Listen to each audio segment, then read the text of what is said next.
Check, check, check. Can you hear me now, Jessica? Give me a thumbs up if you can. Check, check, check. Check, check, check. Can you hear me now, Jessica? Woo! All right. Think we're good. Thumbs up. Let me just check again. Make sure everybody can hear okay. Give me a thumbs up if you can. All right, sweet. All right, bet. Instagram, y'all hear me okay over there? Thumbs up, my man. Sweet. All right. All right, let's get back into this information, right?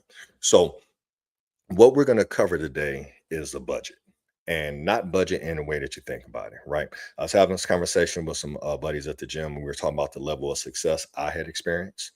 And again, my level of success is not your level of success. I measure my level of success based upon where I started versus, where I am today. And everybody's going to be different. So never compare your one day of starting something to somebody else's two some odd decades, right? But as we kind of get into this whole success conversation, I told him, I said, one of my cheat codes is my budget.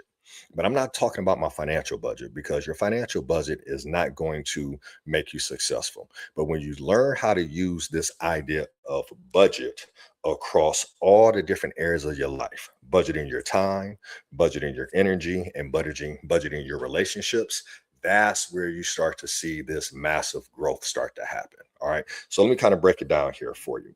But before we get into the whole budgeting piece, I want to give you an acronym that we've created here. And if you've been rocking me for a while, you know I love acronyms. So budget just isn't, hey, this is how much money I have coming in, this is how much money I have going out. We want to use budget in a much broader sense. So the B in the budget is for your blueprint. Okay, so let's start there. If you can hear me, type blueprint in the comments or in the chat. All right, blueprint. You first need a blueprint. A blueprint is your plan. Most people don't have a money problem. Most people don't have a business problem. Most people don't have a relationship problem. Most people don't have a time commitment problem. They have a plan problem, right? You have to have a plan. So if you're waking up and reacting every day versus executing what you plan to do, then that is part of the problem. So you need a blueprint. So let me give you an example. Whenever people come to me, it's like, oh man, Perry, I heard you're this a financial advisor. I'm going to start investing and doing some things. I like, that's amazing. Thank you for the opportunity to serve you. But let me first tell you, I don't give any investment advice to anyone who first doesn't have a full blown financial plan. And folks would be like, well, why? I said, well, let me put it in these terms. If you were building a home from scratch, you're building your custom home from the ground up, would you go out and first hire the electrician and the plumber and the person who's going to hang the drywall, right? And the HVAC crew? Those are first people you would hire? No. Because you would be like, well, they don't like, well, we don't know where anything even goes yet.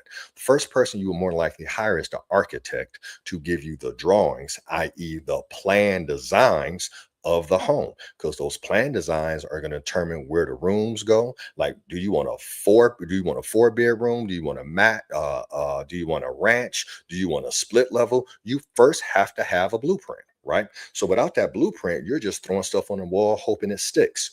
A lot of people are doing this not only with their finances, but also too with their relationship and their time. Hey, I don't control my time. I just, I'm reactive, and where I just go wherever I need to go, versus having a solid calendar that says, no, at this time I'm going to work out. At this time I'm going to study. At this time I'm going to get smarter. At this time I'm going to network and grow my business. At this time I'm going to look at my numbers, right? So you have to have a plan, and it's super important. So how did I use the blueprint and the budget to become work optional? I had a crystal clear plan. And for that plan, that means I had a crystal clear destination. I knew for us to become work optional, me and my wife had to figure out how to generate $14,500 a month, roughly, right, on average, to come in without us having to trade our time for money, right? Because remember, the whole purpose of this podcast and these trainings is to help you become work optional. So the first thing we had to do was get crystal clear on our destination, and then have a plan to do so. Okay, Babe, we need $14,500 a month coming in from free cash flow coming from our assets. Where are those going to come from? Okay, we have a plan to grow our primary business. We have a plan to replace me in the primary business. We have a plan to purchase real estate. If you ask my wife, she knows that her goal is to purchase one property a quarter, right? We didn't get one first quarter, so she's now purchasing two properties this quarter. We're in contract for two properties now, but we have a plan. We're not guessing at this thing. We are actually solving a problem. So we have an end goal. That end goal is 14,500, and every action we take is to do one of three things: increase our cash flow, decrease our expenses, and decrease our taxes. So we have a plan, and that's why we use the wealthy framework.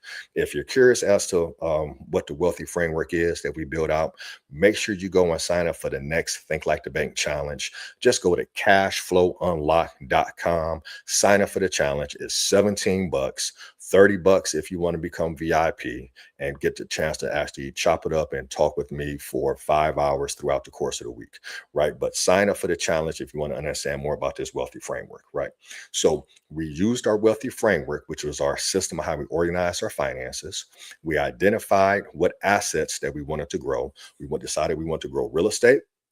We decided we want to grow one of our businesses, right? And we decided that we wanted to, look at purchasing some additional businesses, franchises, and things of that nature. All that was our plan, and that plan was going towards one destination, become work optional, and the goal was 14,500. So that's where you start. So the first letter, right, the B in budget is a blueprint. The next letter in budget is the U. Utilize. Type that in the chat just to make sure you guys are still rocking with me. Utilize. What do I mean by utilize? Everybody thinks they need more in order to do more. No, you need to utilize what you currently have access to today. Now, what's wild is we teach this inside our Think Like the Bank challenge. We believe almost every high incomer out there who's making at least six figures a year has access to six figures in working capital that's not on their radar. And we help them identify that, right? But again, that's utilizing what you have. Now, if you listen to this, you're like, man, P, I don't make six figures. You know what I'm saying? Man, what should I do? Utilize the gifts that you have. You have a skill set. You have solved a problem. If you're an adult and you have lived to a certain age, there are problems you have solved. Those problems that you have solved can probably be turned into income by helping other people solve the problem that you have solved, right? So utilize what you got, right? People talk about, oh, Perry, I want to get into investing in real estate, but I don't have any money. Great. Utilize your network. Who in your network has money? Who will be willing to go in and invest in a piece of property with you, right? Who in your network has access to lending? Who in your network has money sitting dead inside their 401k and they're looking to get a better return? Who in your network wants to get invested in real estate but don't have the time but have the money and you have the time, right? So utilize your resources, not just the ones that are in front of you, but all of your resources, your network, your school network, right? Your work network, your personal network. If you're in a fraternity or sorority, right? Like utilize all of your resources, right? You are you utilizing your time correctly? I told somebody this at the hot tub one day at the gym. I can tell how successful a person is and how successful they're going to be by looking at two things. Let me look at their calendar and let me look at their bank statement. Those two things tell me everything. Your calendar tells me where you value your time. If I look at your calendar and there's not a time scheduled to work out, I know you don't value and work out because it's not on your calendar. If there's not time on your calendar, say, hey, this is the time I set aside to get smarter, to listen to a podcast or to, read a book or to, take a mentor out and ask some questions, then I know you don't value personal growth and development because it's not on your calendar, right? Whatever is on your calendar is going to show me what you value, right? So again, are you utilizing your time? Are utilizing your energy? Stop letting people suck your good energy out of you. Having this conversation with my guy at the gym yesterday, right? I was telling him how, I have no issue setting some boundaries with, certain relationships and things of that nature, especially relationships that drain my energy. Because I broke it down to him this way. When we both get up in the morning, right? If we think about our human, person being a vehicle, being a car. And we both wake up in the morning with a full tank of gas. If he decides to just drive around 270, which is kind of like, the interstate that we have here in Columbus, which goes around all of Columbus. If he decides he just wants to get in 270, just drive around 270 for hours and burn his gas, that's his choice. He has his gas. If I choose to use my gas to go to Barnes and Noble to read a book, then to go to the gym and work out, and then to go, go and meet with a client, and then to go right, we both had the same tank of gas, but we're going to have a very, very different result at the end of the day. Though both of our tanks are going to be on empty, I used my gas, i.e., my energy, for growth and replenishment. Period, point blank. When I look at where I spend my time and energy, if it's not a growth environment or a replenishing environment, I'm more than likely not going to be there. And some people may call that selfish. I call that being prudent. All of us wake up with a limited amount of energy per day. How and where you use that energy will dictate your results, right? So I manage that. I manage my time better than I manage my financial budget, because guess what? I can get money back, but I cannot get my time back. And I do the same thing with energy and relationships. So that is the U in budget. So put that down, y'all. Utilize. The D in budget, super important. The D stands for decide. And this is why this is super powerful. I learned this from listening to Myron Golden one day. He said, had me research, and because he said this was the core word, the root word. So the root word of decide is side. And side means to kill. Think about it. Pesticide, homicide, suicide, right? Whenever you hear side, is to kill. So when you hear the word decide, what you're doing is you are killing off any other option. How did I become work optional? It was the same way. I did my first fitness show. It was the same way I got a Division I scholarship. It was the same way that I, acquired my first million in real estate. It's the same way I acquired my second million in real estate. It's because I made a conscious decision that this is what I was going to do, and there were no other options. When I decided to retire my wife at 40, I was very clear. I'm going to retire you at this age, right? For your health. So that's what I did. So when I made that decision, I removed a B option. I just said, this is what I'm going to do. And when you have that type of decision making and that type of resolve in what you want to do, your your task or your actions should align with it. You have to have alignment with whatever you decide. But also too, when you decide, you're also making a conscious decision of what you're not going to do. So in order to retire my wife, I had to decide that I'm not going to do some things. In order to become work optional, I had to decide that, hey, this is not where I'm going to spend my time. So I'm very, very selective about my time, and also too where I spend my money and where I spend my energy. But that's because I made a decision. So when you make a decision, it's no longer I'm trying to do something, or I hope to do something, or let me wait to do something. It's no, I decided I'm going to do this, and there's no backup plan. One of the best stories I've heard is a story, and I need, because I've heard multiple versions of it. But if you've ever heard the story of burn the ships, right? So quick story, I'm going to butcher it, but you guys get to vibe with it. There was a war going on. You had this naval captain, pulled up on the shores to go fight this war, and they get off their boats, and they see that they are grossly outnumbered, like a 10-to-1 ratio, right? And his soldiers are terrified. They're like, oh my gosh, we're outnumbered, right? And he gave an order that changed everything. The order wasn't charge ahead. The order was burn the ships. When they burned the ships, they decided that they were either going to win this battle or every one of them was going to die, right? So when you decide that you're going to do some burn the ships on anything else that is not in alignment with what you're trying to get done. So whether that's your finances, whether that's your relationships, whether that's your health, you have to make a decision. And in that decision, sometimes you have to be as extreme as burn the ships. All right, y'all, let's go to G, grow. That is the G in budget, grow, right? Everything in your life should be doing one or two things. Well, everything in your life is doing one or two things. It's either growing you or draining you. I heard this once before. It says, heard this quote that if you're not getting smarter, by default, you're getting dumber. Because if you're not continuing to get smart, then you're not learning, which means you're getting dumber, right? And I know some people are like, well, Perry, after I learned this, I don't need to learn anymore. Well, we see what happened with AI now, right?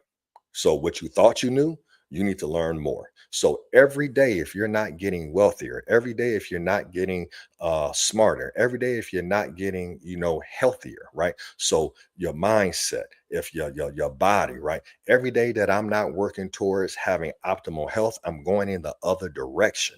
Every day that I'm not focused on growing my finances and my wealth and becoming work optional, I'm going the other direction, right? So you have to get into a growth position, right? There is no neutral. Either you're going in forward, either you're going forward or you're going in reverse, right? So how ask yourself these four questions.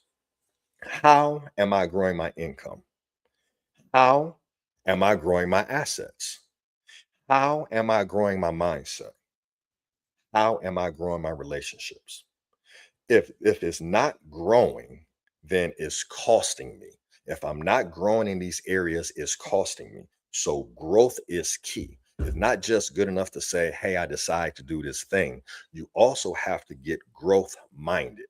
How is this relationship growing? Because if this relationship isn't growing, what is it doing? It's more than likely draining, right? So you want to be very intentional about putting yourself in situations that are growth oriented, not just with your finances, with every aspect of your life. All right, y'all, my E here. Now, my E, this is, we call this the E3, right?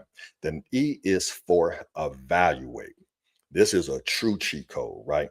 Because you have to evaluate. Because when you evaluate, you can automatically eliminate and you can automatically expand. So the reason we call this E3, when you evaluate, you see what's working. So if you know something is working and you see something is not working, eliminate the thing that is not working and double down on the thing that is working, right? Think about this in sports. Man, we can't, you know what I'm saying? Like, we can't buy a three-pointer this game, right? But we're getting layups all day. So do we just keep shooting three-pointers? Or do we have to say, let's evaluate this? Hey, we haven't hit a three-pointer all game. We are 0 of 10, but we are 10 and 10 off layups. So do you just, hey, but let's keep double, let's double down and shoot more three-pointers. This particular game is not working. So we evaluating, made a decision. Eliminate what's not working and double down on what is. Layups are working. So let's get to the hole. Let's get to the hole and let's get to the foul line, right? So you have to evaluate. Folks are going through years and decades upon decades of doing the same shit and never evaluating whether or not it works or not. So let me ask you this question. Is your and this is going to hurt some feelings, but I'm using it just as a just very raw example. I was sitting down having a conversation with a client yesterday, and they're older than me, 50 years plus, and they have $30,000. No, I'm sorry, $50,000 in their 401ks, right? And they're torn between contributing to their 401k or using these dollars, what I'm saying, to eliminate some of the debt and the monthly expenses that they have. And I said, let me ask you a question. With the amount of money that you have in your 401k, how much do you actually need in this 401k in the next, 5, 10 years for you to be able to retire? Like a couple million. You have 50. Why are you so pressed on contributing to something that's obviously not working and moving and doing something with those same dollars that's going to actually help get you closer to becoming work optional, right? Those are the hard decisions you have to have. Just because you're doing the thing don't mean you're doing the right thing for the particular goal, right? We see this happen all the time. I can't tell you how many people I get hit with this. I ask them, hey, when do you want to retire? I want to retire early. I want to retire at 45, 50. Great. Let's see where all your money is. Oh, all your money's in your IRA or your 401k. So you tell me you want to retire at 45, 50, but you're doubling down and putting all your money in an account that technically you can't touch without penalty until you're 59 and a half. Your words are telling me one thing, your actions are telling me something different. You have to evaluate to make sure that you have alignment in what you say you want to do and what you're actually doing. And when you find out what works, double down on it. And when you find out what is not working, stop doing it. Right. So you have to evaluate. That's the E3. Evaluate, eliminate, expand. Here's the T up to the final letter. Last one, track. You got to have a scoreboard. Now, if you've been rocking me for a while, you know I believe in talking in basketball analogies. That's just how I'm hardwired over here, right? So when you think about talking in basketball analogies, right? When we think about tracking, I use this example. We were just at a AU tournament here this past weekend, right? Daughters play AU. Have you ever walked into a basketball game or a tournament that did not have a scoreboard? Like imagine going to any sporting event, baseball, football, basketball, volleyball. There's no scoreboard. You just walk in and just kids are playing. You're pretty lost at that point, right? So what's the first thing you're probably gonna ask? Hey yo, what's the score? They'd be like, I don't know. It's no scoreboard. Oh, okay. Well, what quarter is it? Well, I don't know. Well, how much time is left? I don't know. You don't know the foul situation. You don't know how much time is left. You don't know what quarter it is. You don't know, you don't know the score. If you're not tracking the numbers and getting the data and getting the box score of your finances, how do you expect to win the game? You don't know if you're behind. You don't know if you're up. This is where we see it all the time, where so many people are so close to being work optional, but they have no idea because they've never been taught to track the right numbers that actually matter. Cash flow, monthly expenses, and taxes. If you can increase your cash flow while also too decreasing your expenses, while also too decreasing your taxes, you can get to the point that your free cash flow is more than your monthly expenses. And at that point in time, you are financially independent, or what we call work optional, right? But if you're not tracking the numbers, you don't know. I was meeting with a client the other day, and we were tracking some numbers there for him, just showing him how we track numbers inside our wealthy framework, using our wealthy framework. And he said, you know what, Perry, he's like, I've always looked at my income, my net and my gross, but I never looked at it that way. Because we were looking at it. And I said, well, man, here's your gross and here's your net. So based upon what you gross and what you net, you're only bringing home 64%. And your wife, based on her gross and her net, she's only bringing home 55%. So you guys are bringing in between 55 and 64. Let's call it, quick math. Let's call it, 60%, 57, 58% of your income. Where's that money going? You're like, I don't know. I said, well, you should probably figure out how to fix it. Do you have too much money going to taxes because you're not, taking advantage of the tax code that's available to you? Are you over contributing to your retirement account? Right? Have you looked at, hey, wait, what I'm saying? Are you contributing to your HSA, your health savings account, and getting deductions that way? Like you should be looking at that number, right? So he knew, hey, this is my gross and this is my net, but the number he was not looking at was the percentage. When he looked at the percentage, he was mind blown. And then when I shared with him that I myself and some of my other clients would not have made over $500,000 in income, through the business and pay anywhere between 0 and 4% on taxes, he was mind blown. He's like, "Oh my gosh, I'm making $100,000 a year, and almost 50% of my money is going towards taxes and withholdings and things that aren't giving me cash flow today." But if you don't track the numbers, you don't know.